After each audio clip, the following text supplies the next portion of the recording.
আসসালামু আলাইকুম, সবাইকে আমার চ্যানেলে স্বাগতম।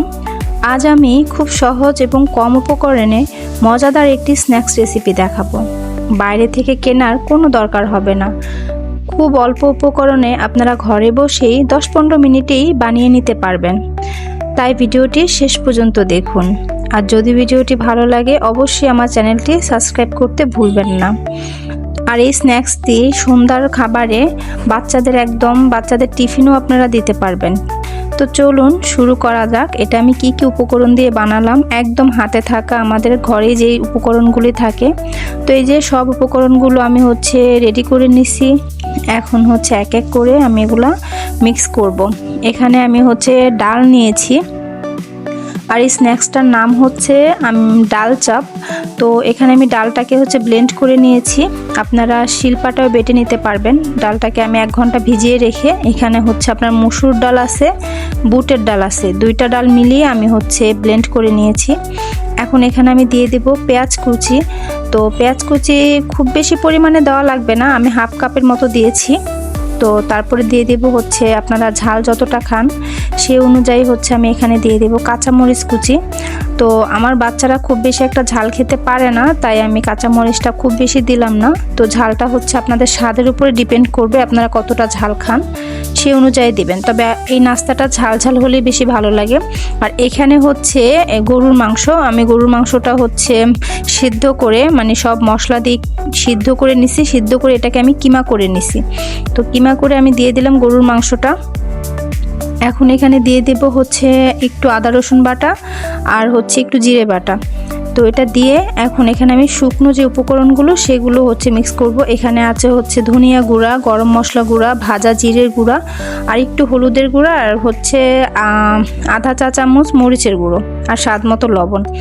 তো এখানে আরেকটা জিনিস মিস হয়েছে, সেটা ধনিয়া পাতা। আমার বাসায় ধনিয়া পাতা ছিল না, তাই আমি সেটা দিতে পারি নাই। তবে অবশ্যই আপনারা চেষ্টা করবেন ধনিয়া পাতাটা দেওয়ার জন্য। আর এখানে একটু বাইন্ডিংয়ের জন্য আমি দিয়ে দিলাম বেসন। আপনারা বেসনটা অবশ্যই দিবেন, বেসনটা বাইন্ডিংয়ের কাজ করে।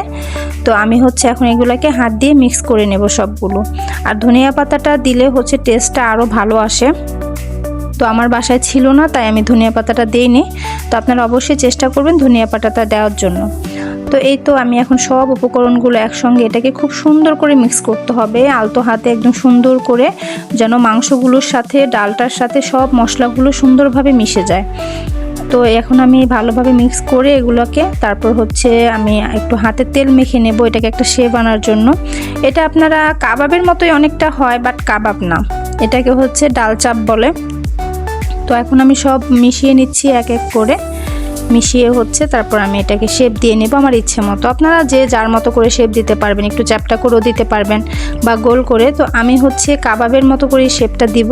তো এই যে দেখুন সুন্দরভাবে কিন্তু মিশে গেছে, একদম হাত দিয়ে ডলে ডলে পেঁয়াজটাকে মেশাতে হবে। তো আমার মিক্স করা হয়ে গেছে, এখন শেপ দেওয়ার পালা। তো শেপ দেওয়ার আগে হাতে একটু তেল নিয়ে নিতে হবে, নয়তো হাতের সাথে এটা লেগে আসবে। তো আমি একটু হাতে তেল নিয়ে নিলাম, তেল নিয়ে এখন আমি এটাকে সুন্দর করে এক এক করে শেপ দিয়ে নেব।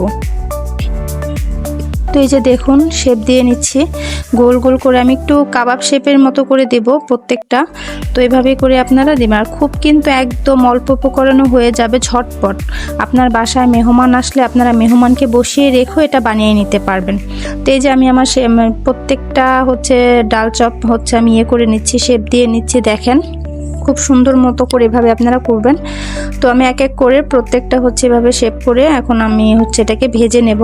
আর একটু ডুবো তেলে এটাকে ভাজতে হবে, ঠিক আছে? একটু ডুবো তেলে ভাজলে এটা বেশ সুন্দর হয় ভেতর থেকে। কারণ যেহেতু ডালটা আমার কাঁচা, কারণ ডালটা আমি সেদ্ধ করে নিইনি, মাংসটা সেদ্ধ করাই আছে, বাট ডালটা কাঁচা, সেজন্য একটু ডুবো তেলে ভাজতে হবে এটাকে।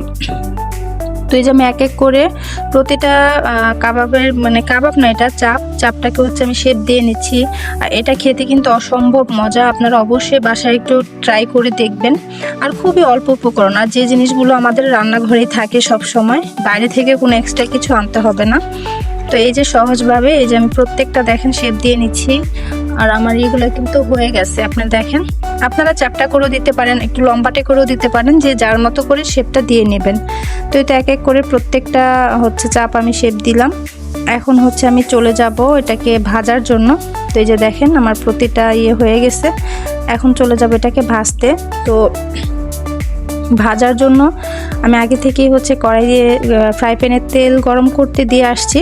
তো এটা গরম হোক। এই যে দেখেন আমি প্রতিটা বানিয়ে নিছি। এখন আমি এটাকে ভেজে নেব। তো চলুন আমরা ভাজা শুরু করি। আর ভাজতে হবে একদম লো ফ্লেমে, ঠিক আছে? লো ফ্লেমে না হলে এটাকে যদি আপনি চুলার আঁচটা বাড়িয়ে দেন তাহলে এটা উপর দিয়ে পুড়ে যাবে, ভেতর দিয়ে একদমই হবে না। তাই লো ফ্লেমে একদম সুন্দর করে ভাজতে হবে। তো আমি এক এক করে এখন চাপগুলিকে দিয়ে দেব। তেলটা আমি আগে থেকে গরম করে নিছি, একটু গরম হলে তারপরে দিবেন। একটু ডুবো তেলেই হবে ভাজাটা, একটু ডুবো তেলে ভাজতে হবে। তো এই যে দেখেন এখন সুন্দর করে একদম ডিপলি ভেজে নিতে হবে। তো এক পাশ হলে আমি এটাকে উল্টে পাল্টে ভেজে নেব লাল লাল করে। এই যে দেখেন গোল্ডেন ব্রাউন কালারটা যখন আসবে, ভেতরটা আপনার কাছে যখন মনে হবে যে হ্যাঁ এখন ভেতরটা এটা মুচমুচে, একদম উপরটা একদম মুচমুচে হবে আর ভেতরটা একদম সফট হবে, খুব সুন্দর আর খেতেও দারুণ মজা। আপনারা অবশ্যই বাসায় ট্রাই করে দেখবেন। আর খুবই কিন্তু অল্প উপকরণ এটা বানানো যায়। তো এই যে এক এক করে প্রত্যেকটা জিনিস আমি বানিয়ে নিলাম। আর এখন আমি এটাকে পরিবেশনের পালা। আর এই যে দেখেন কতটা সুন্দর হয়েছে, একদম মনে হচ্ছে যে কাবাব, বাট এটা কাবাব না। আপনারা অবশ্যই বাসায় ট্রাই করবেন। ট্রাস্ট মি, এর স্বাদ আপনারা ভুলতে পারবেন না, খুবই স্বাদের হয়। রেসিপিটি যদি ভালো লাগে তাহলে ভিডিওটি লাইক করবেন, আপনার মতামত কমেন্টে জানাবেন। আর এমন আরও সহজ রেসিপি পেতে চ্যানেলটি সাবস্ক্রাইব করে পাশে থাকা বেল আইকনটি অন করে রাখবেন, যেন আমি ভিডিও দেওয়া মাত্রই আপনি দেখতে পান। তো এই যে দেখেন ভিতরটা কিন্তু একদম সফট, একদম নরম, একদম সফট, আর উপরটা একদম ক্রিস্পি। সস দিয়ে খেতে কিন্তু অনেক মজা লাগে। আপনারা অবশ্যই বাসায় বানিয়ে দেখবেন। তো ভিডিওটি ভালো লাগলে অবশ্যই চ্যানেলটি সাবস্ক্রাইব করবেন, আবারও বলছি। তো আজকের মতো আমি বিদায় নিচ্ছি। আবার আরেকদিন দেখা হবে নেক্সট টাইম আপনাদের সাথে আরও কোনো সহজ রেসিপি নিয়ে। সে অবধি সবাই ভালো থাকবেন, সুস্থ থাকবেন। আল্লাহ হাফেজ।